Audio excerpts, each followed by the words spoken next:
Hello! Magandang buhay mga kapatid. Uncle Brian na naman. Ngayong araw na ito ay magluluto ako ng chicken binakol. So first time ko magluluto nito, natutunan ko lang ito kay Maring YouTube. Kaya pagbigyan nyo na ako, okay? Tara, samahan nyo ako kung paano ko lulutuin ha. So bubuksan na natin yung ating kalan. Hindihan ang kalan. Ating jumbo kawali. Ito nga pala yung ingredients na gagamitin natin, no?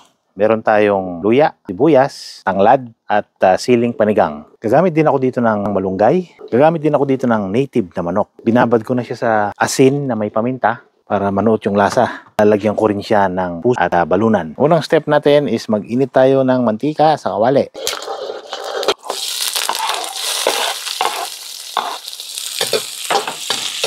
Sibuyas, ang ating tanglad, at ang ating luya. Alam niyo yung chicken binakol, parang tinola lang din naman eh. Kaso, ang pagkakaiba niya, ang gagamitin nating sabaw is sabaw ng buko. So, igigisa ko muna yung ating balunan, tsaka puso. Medyo matagal maluto ito. Kasi yung tinola, di ba, tubig lang. So, ang ipagsasabaw natin is buko juice.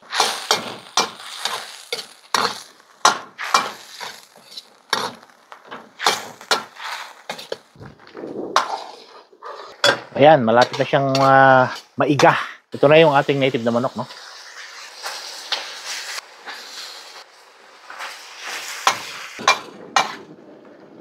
So ayan, maglagay na tayo ng mga pampalasa, no? Lagyan natin ng patis, black pepper, paminta. Hindi mawawala ang ating chicken powder. Ating onion powder. Lalagyan din natin ng garlic powder. Halu-haluin lang. At ito na yung ating pangmalakasang buko juice.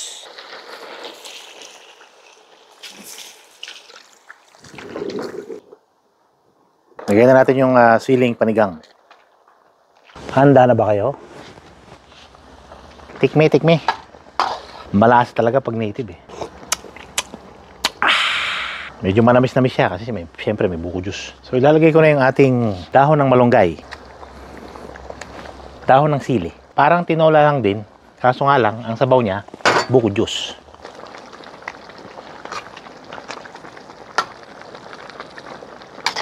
Oh, tara. Kain na tayo. Luto na yung ating ulam. Chicken binakol. Kuha rin tayo ng puso na tsaka balunan. Ata.